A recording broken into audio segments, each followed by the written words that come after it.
Hello again, friends, and you are our friends, and welcome back to the HDR Network, the Home Dressing Room YouTube channel. We are back once again, this time kicking off some brand new content for you, the Championship Show Live.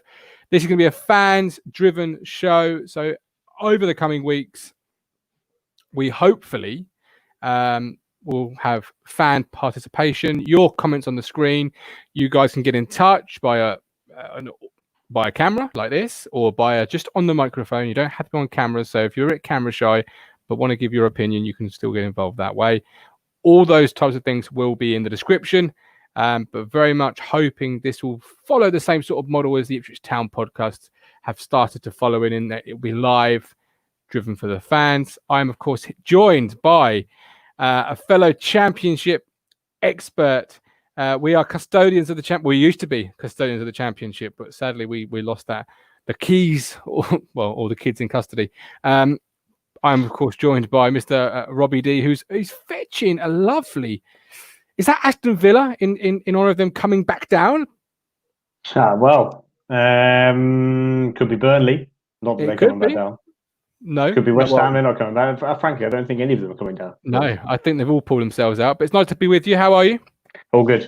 How are you doing? Good. I'm very well. We are only 15 minutes later than the advertised starting time. So if, on that basis, it can only get better because 15 minutes isn't that bad for you. It took me a while to log into this, or not log in, but find a way. I was expecting Zoom. You caught me out. Well, so by show 15, right? So by middle of November, you could be actually on time for a show. That'll be seen. That'll be. Go for it. Take a minute off a week and make some progress. Absolutely. So we, of course, had scenes. It's a nice segue in there, really, because last night was scenes up and down the championship. Now, before we get into those scenes, I must, of course, do the necessary. Good evening, Mr. Nick Muller. How you doing? Welcome into the live show.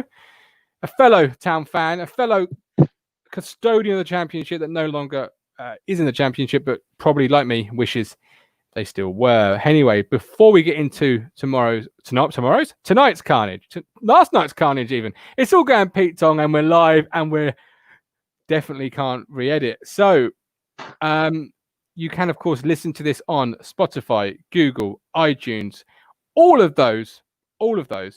And of course, if you're watching this back, I guarantee it's a great show. So stick around. So last night in the championship, all hell broke loose. Okay.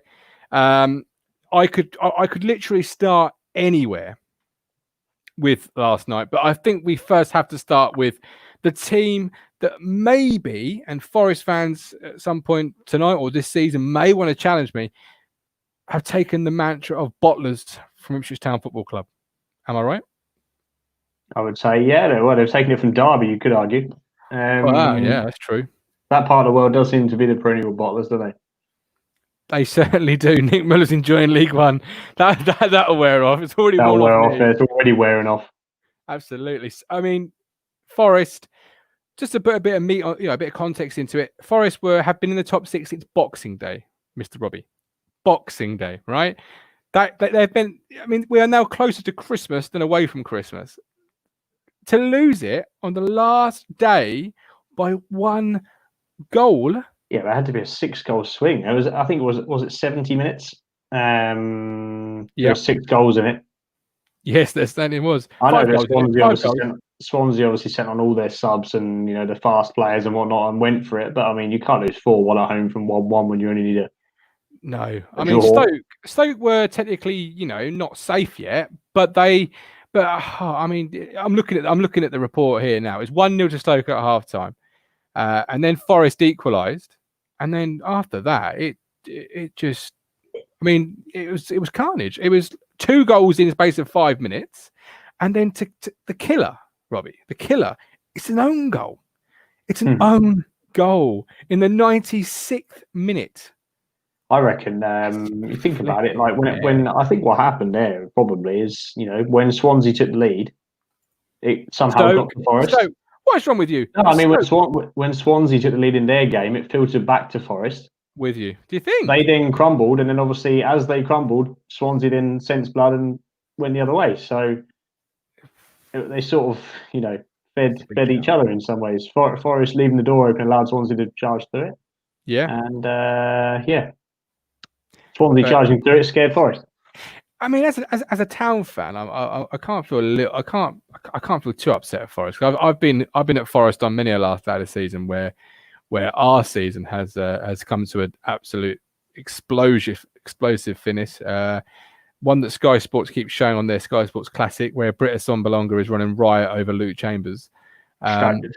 Standard. Yeah, you've I think enjoyed when they had to stay up, wasn't it? Yes, you've enjoyed. Yes, it was. Yes, absolutely. And Dominic Samuel was up front. Dark days. But I can't imagine I honestly can't imagine what Forest fans are feeling tonight, because it's crazy. The thing is that they could have actually gone into the playoffs having lost the game. They literally had to lose the game by 1 goal. Yeah, it reminds us of us against Blackburn. The thing is also, you've got to think that they also dropped a 96th minute point to lose at Barnsley the other day. Yeah. So really, in the last 2 games, they've lost against Barnsley and Stoke 5-1 on aggregate. What do they need? They needed to lose 4-1. Yeah. They've literally got nobody to blame but themselves. What's in the water in that part of the world? Because as you say, Derby, Peckham Springs, isn't it? Peckham Springs. Peckham Springs. So Forest slipped out of the playoff places. Swansea come into the playoff places. Surely Swansea are favourites because the momentum they've got. I don't know. You think about it. I mean, it would have been interesting. I think we'll end up with I hate to say it for Brentford, but I think we'll end up with I agree. I think we'll end up with a South Wales playoff final. I agree. Completely agree. Yeah. But the thing about it is that you found out with us, like when we played Norwich in the semis, we were obviously the 6th place team, weren't we? Yeah, but I mean, we snuck in on that sort of last day, didn't we? So in theory, we had been like Swansea, we could have had the momentum. But you play your local rivals, and everything goes out the window, doesn't it? Yeah, but the difference is, Robbie, we fell in because Derby, I think it was Derby, imploded. We didn't fall in because we didn't concede 1 less goal or 1 too many goals. No, but we still got beat by Blackburn. Got to be on a high for getting in. I mean, over the season, we still deserved it.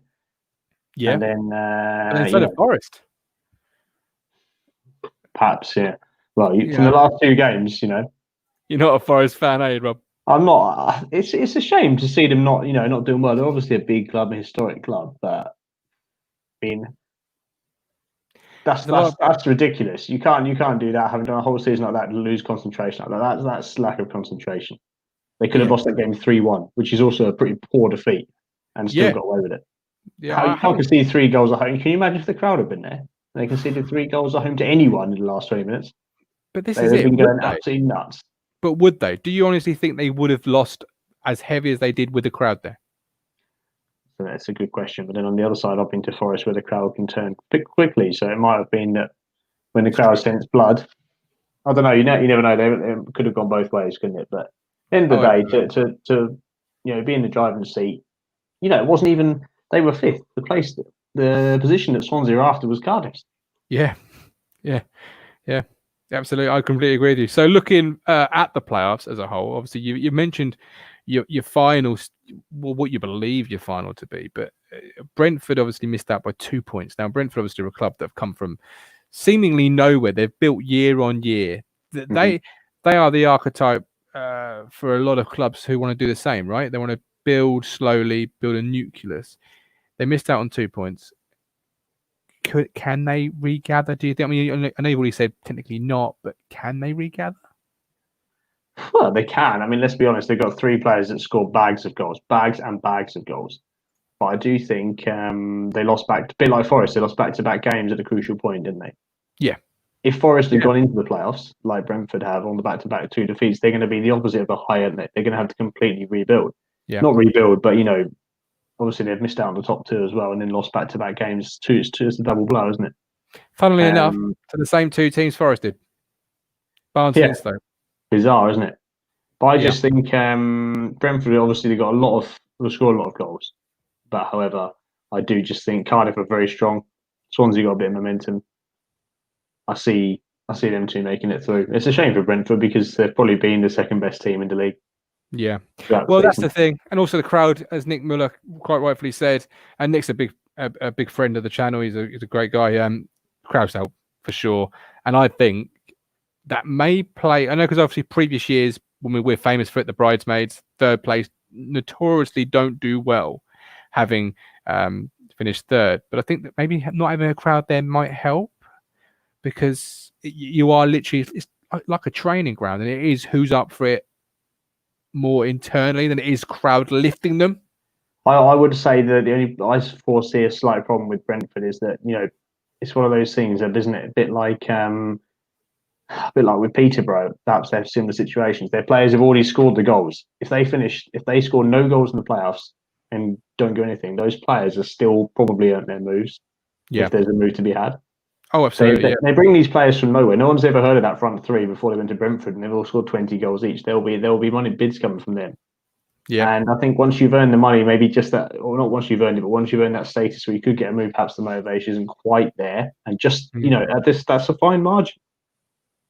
Yeah. That is a fine margin. That could be enough. And I think you felt the same way about a certain left back of ours, didn't you?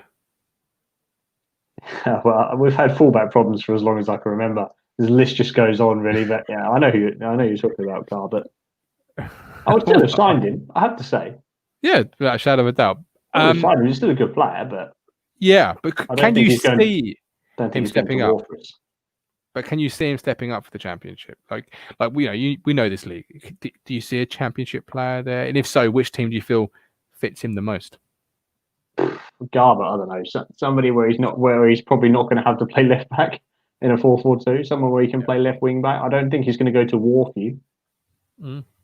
If we were to bring him in, you're not bringing him because he's a solid left back. He's going to help us at the back. You bring him in because he's got a good left foot going forward, aren't you?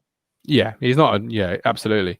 In terms of good going forward, Brentford are one of the high scoring. They are joint high scoring in the division, I believe.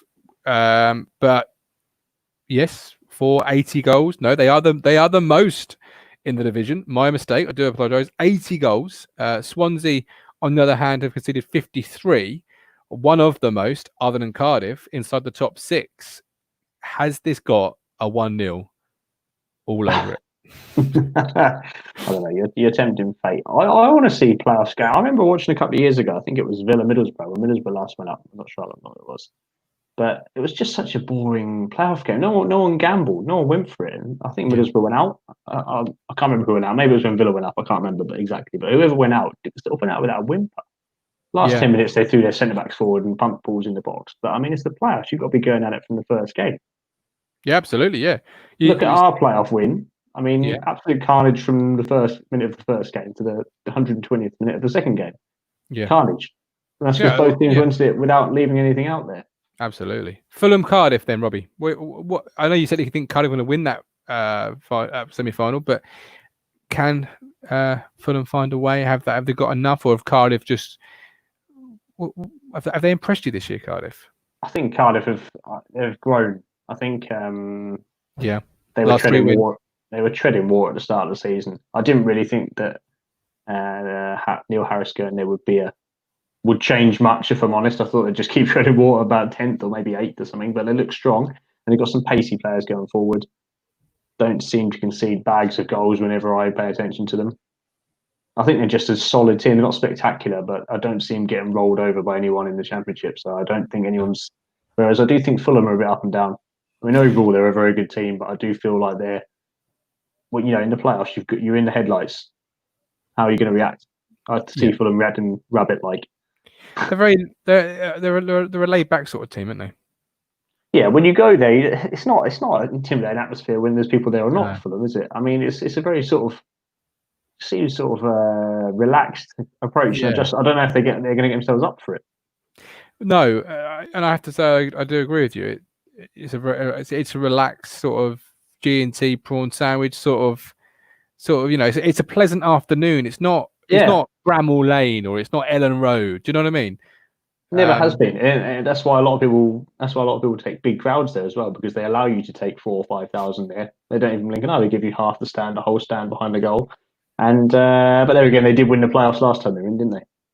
Yeah. So maybe we don't know what we're talking about. Well, that could be quite true. But looking outside the playoffs, Millwall finished 2 points outside the playoffs. Preston North End, great job by the ex-Norwich manager there, finishing 4 points. Who didn't make the playoffs that you feel next year might, without seeing any transfers and whatnot, who may just make the grade next year? Who do you fancy to be in the top 6? If I had to ask you right now, no transfers, who do you think's turning it around? Stoke. Yeah? Yeah, I think actually, I know they didn't stay up by much, but I think Martin O'Neill actually did it. Not Martin O'Neill, sorry, Michael O'Neill, sorry. When he came from Northern Ireland, I think he's done a pretty good job there. Yeah, to he keep has. them up Yeah. and establish them. They've had some good wins in that time, and I think 8 points clear in the end. Yeah, exactly. In the end, they were fairly comfortable, and they had some tough games, and they won them. I mean, 4-1 at Forest is not an easy thing to do. So, yeah, I do think obviously they beat, as you said, I think they beat Brentford, didn't they? They did, yeah, So and they beat Forest.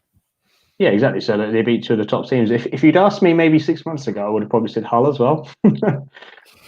But that's gone completely the other way. As far the other way as it could possibly have gone. I would have said Hull would have pushed on. Maybe not playoffs, but pushed on a bit. But I wouldn't. I didn't see this coming. Do you feel Millwall might have enough to go again? I'd love to see Millwall get to the Premier League. The Premier League isn't ready for that. They will never be ready for that. Whenever Millwall plays someone like, I don't know, Everton in the Cup a couple of years ago down there is no other atmosphere like that when they're up for it. Nowhere else. True. It would be great to see them in the Premier League, but I don't know. I just think without some investment, they're overachieving to get to 2 points away, aren't they? That's 2 top 10 finishes, though, isn't it? In the last 3 years.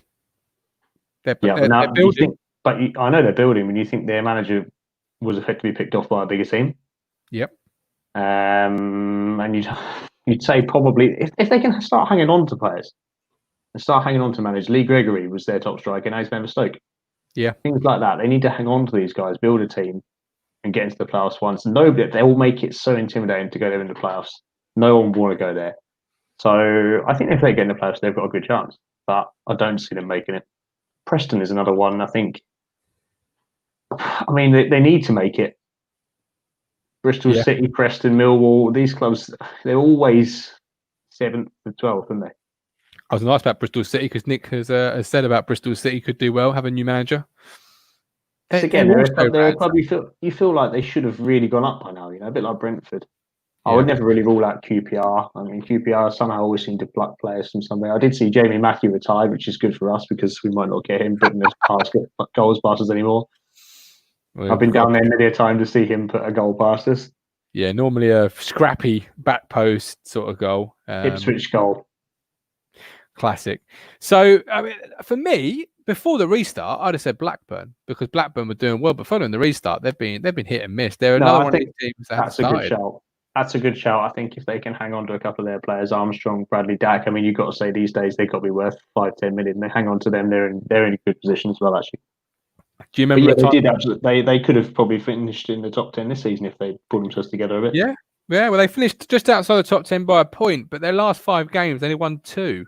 And we'll move down the table. Before we do, though, one final word on the top 11.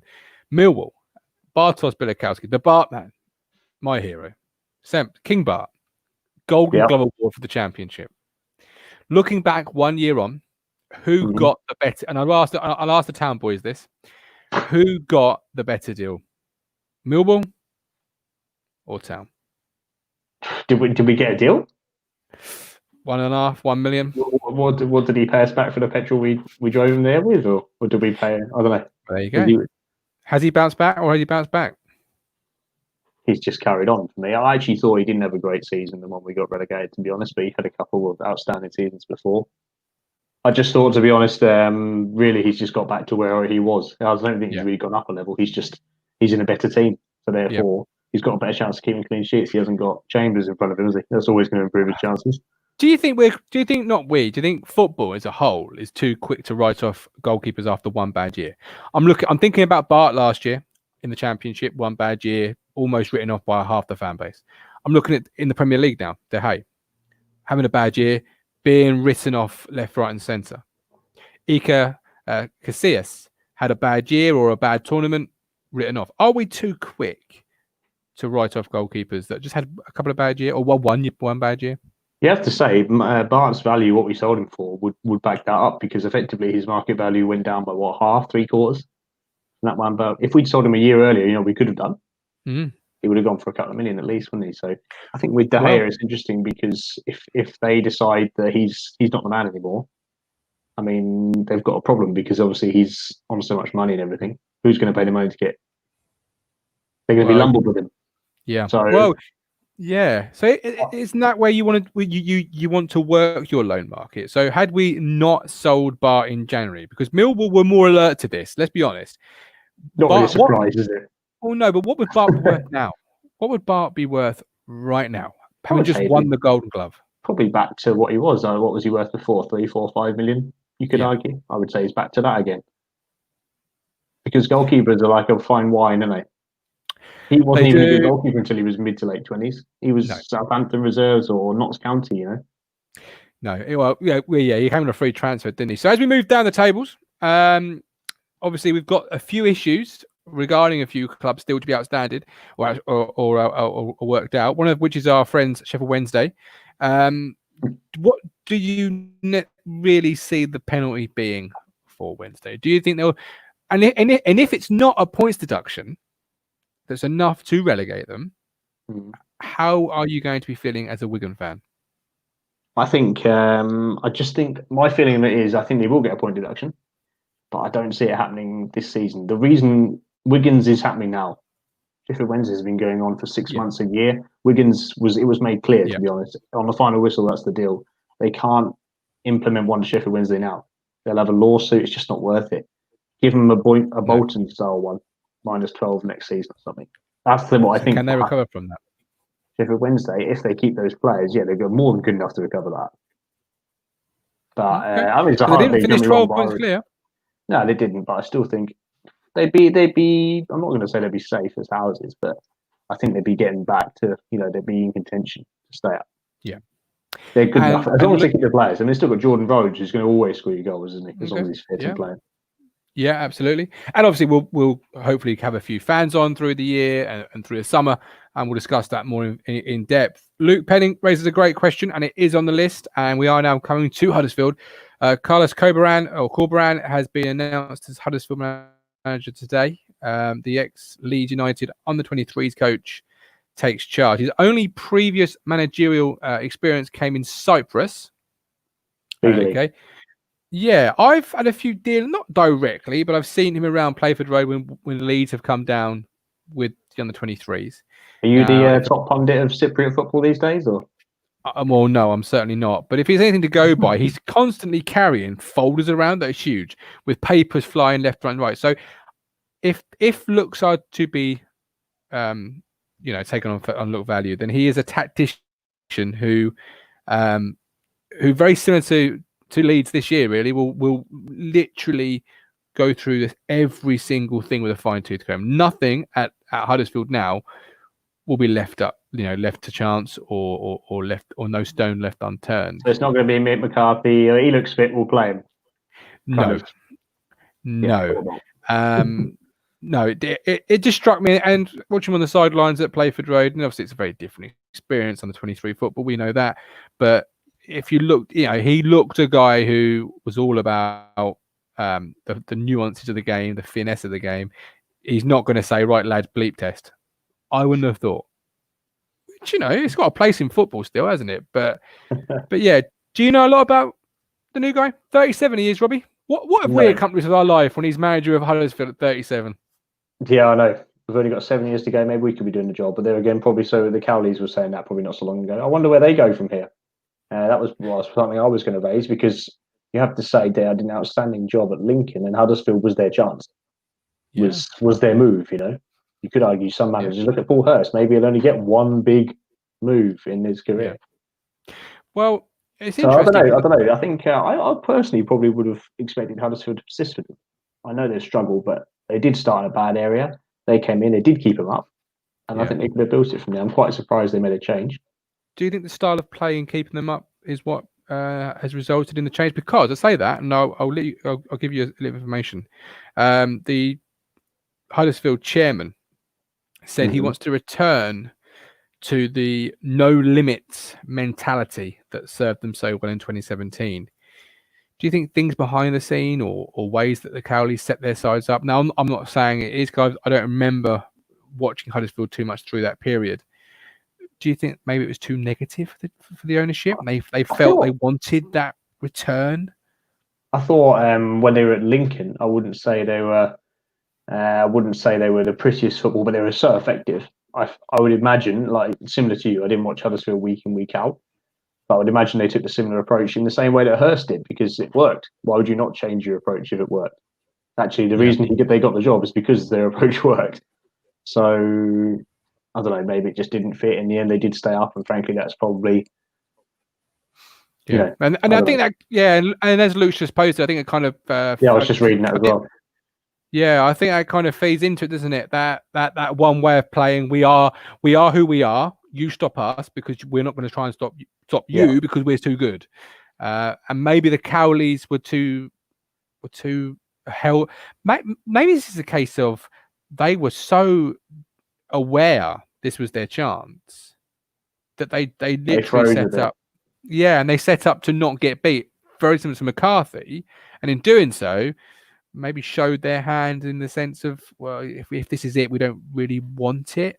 Because it's from the outside looking in, it's a baffling one, really, isn't it? I wouldn't say it's baffling. I can see why they made a change. I didn't expect them to, but I can also understand why they did, because you have to remember they were a Premier League team last season. Yeah, and anyone who comes in for them still to finish 18th, whoever they did, is probably could say is underachieving. But on the flip side, they were in a relegation zone when they came. So yeah, I don't know. But the Cowleys, on the one hand, have got proven success at most, if not every level of English football, apart from the Premier League now. And I would call keeping Huddersfield up as a success. When they arrived, they were looking in big dire straits. It's a gamble. It's a gamble. I would have expected to see someone like a Nigel Pearson now. Yeah. Because they want to get back to the Premier League like ASAP. This is another gamble. It's you know what it strikes me as? It's a bit of a sort of Daniel Farkas style of gamble, isn't it?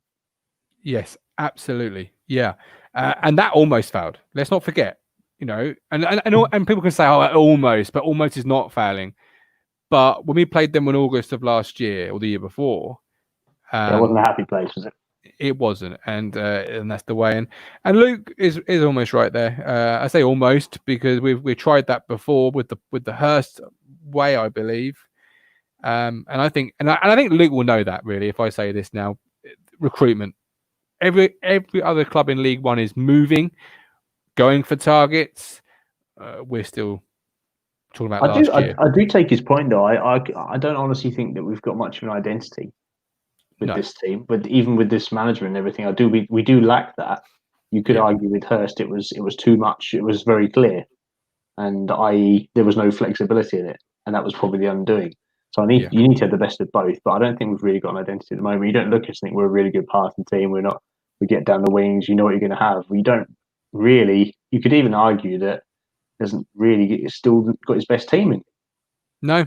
Together. I know Vincent Young losing him changed the whole dynamic of it, and perhaps we were on the cusp of it then. But since then, anyway, at least since he got injured, we never really got back to anything fluid, did we? It was very disjointed. No, even when we won, we didn't blow teams away, did we? No, absolutely not. But maybe we will. And Vincent Young is a big part of that, as you say. So bottom three, Hull, Wigan, as crazy as that sounds, because they were flying, and Charlton. Where do you want to start? Charlton. Charlton. Well, to be honest, I was joking yesterday. Everyone from my sort of group chat was hoping for Charlton to come down, just so we can have an away day in London, really. Although, to be fair, it'll probably be in August, so no one can actually do anything. It's odds law. But I mean, I wasn't really surprised to see them come down. I think they were always struggling this season, when they've obviously got all kinds of problems off the field. They've also got their striker, is it Taylor, Lyle Taylor, who didn't want to play after the lockdown. I think Lee Bowyer has done a good job there. Frankly, I think, if I'm honest, they were quite surprised they got promoted. And if they stayed out the season, it would have been a great success, I think. But I wasn't surprised to see him end up coming down. No, they will be kicking themselves because they threw away 2 valuable points at Birmingham when they considered in last. I mean, I'm talking 96, 97 minute equaliser. Those 2 points would have seen them safe. It would have dragged Birmingham closer to the relegation zone. They were lucky, Birmingham, I thought, because they were in free fall. They could easily have found them slipping in, a bit like Hull did. They were sort of on the whole path, weren't they? About 2 weeks behind them. Yeah, they were. You're right, absolutely. And also when Pep Collette left, it took a nasty run. Last 5 games, 4 defeats, 1 draw. Charlton next year will be a tricky customer. They have got an embargo still going on. You know, how that'll affect them, I don't know. Because it may be lifted, you know, as of tomorrow, for example. But Wigan Athletic, they're not going to start next year with -12. That's the only positive to take out of this whole situation. Can they keep hold of Paul Cook? What a fantastic job he has done. I think they will. Because I mean, he was doing a fantastic job. I think to keep them up, he would have been, but the run they went on is unbelievable. I think they're going to have problems keeping hold of some players because there's some there. I think a couple of their good players are on loan. There'll be money coming for the others. I mean, Kiefer Moore has already gone for big money a couple of times in his career somehow. But I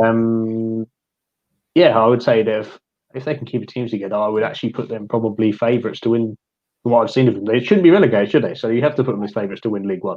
No, this is the only time I probably would feel sorry. Most times clubs go into administration because they've like Derby, for example. If you woke up tomorrow and found Derby administration because their owners Sheffield Wednesday, they've overspent, haven't they?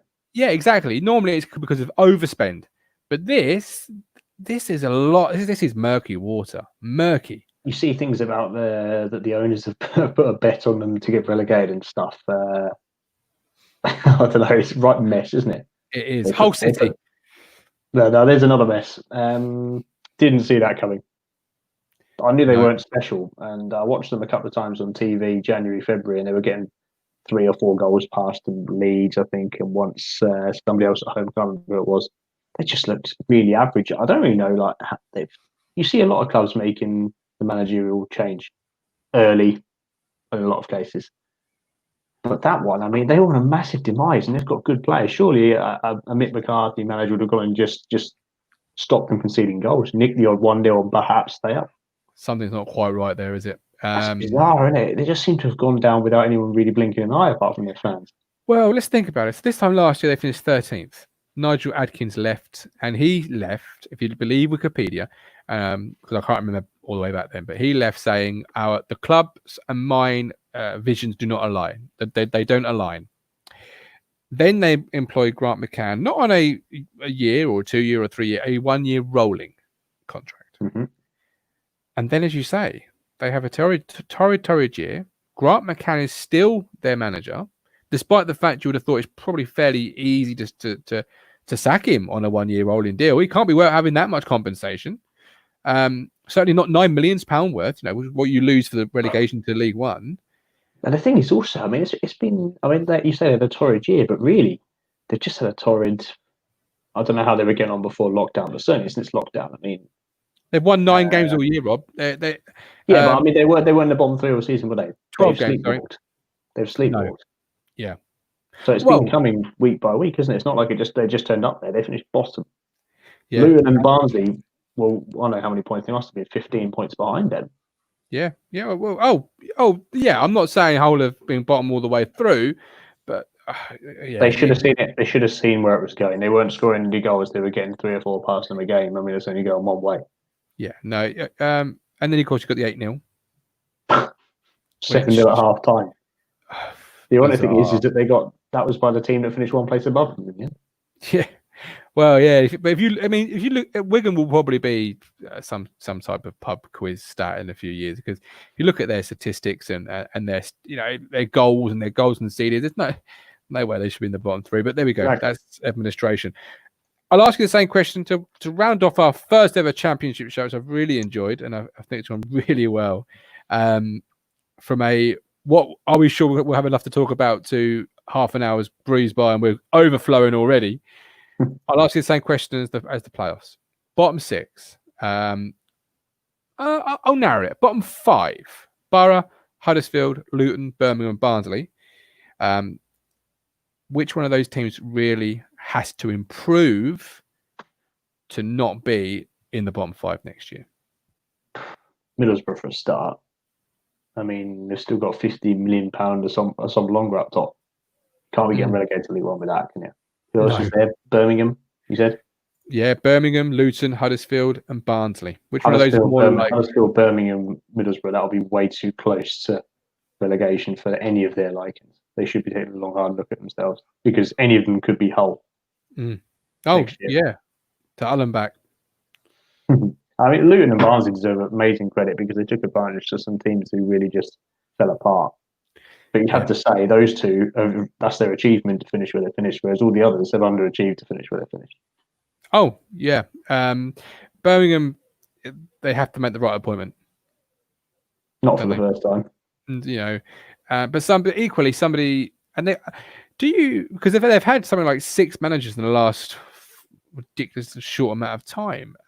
You know, Redknapp, and the list goes on and on. I wrote an article about it on the website. Would you go down the whole route? And I don't mean get relegated, obviously, but what I mean is employ somebody and they are there for the year, good or bad, because you have to have some stability, because otherwise it's going to be possibly an 8th manager. I think you could describe that as the Ipswich route, because when we tend to put people in, they're not there for a quarter of an hour. We haven't had 6 managers in 2 years. No. Go there, and if he doesn't get promoted in the first season but shows signs of growth, persist with it. They had that with Gary Monk. They probably had it with Gary Rowett not so long ago, and look where they just sacked him on a Tuesday night one day because they only put 2 goals past us. I mean, you know, they've made some horrible decisions, and if they keep making them, they will just sleepwalk into League One. We've been there, and we're a more sensible club than they are. Yeah, they are very much like Hull in terms of ownership. I mean, they could be owned by North Korea, and none of us would know. Well, that's very true. Very true. Right, last words. You got Swansea, Brentford, Cardiff, Fulham. Give me 2 predictions as we round off. Aggregate, you mean? No, first round. First leg. First round. Swansea at home to Brentford, right? Yes, they are. Yep. Swansea at home to Brentford. Cardiff at home to Fulham. Cardiff 2, Fulham 1. Swansea 3, Brentford 2. Okay. I'm going to go for a 1-1 on both. Yeah. And there we go. And we'll return next week, next Thursday, once again, where we will be discussing, how those first legs went. And, of course, the second leg of the first one, which will be Brentford Swansea. So this time next week, we'll know which one's in the playoff final. And you're saying Swansea. Yeah, I'm saying Swansea, Cardiff, but I mean, who knows? All 4 of them are good teams. All 4 of them capable of winning the playoffs. Yeah, think Cardiff are the most consistent, but I think the hardest to beat. Yeah. Okay. Well, there we go. We'll find out next week. I'm Martin. This is Rob. Catch us. There's loads of other shows on the network. There's a Formula One show on Monday. There's the Talking Town, Ipswich Town FC podcast. That will be out on Wednesday. They are doing strikers this week. And this is the Championship show with Martin and with Rob. Thank you all for joining us. And we'll see you all next week.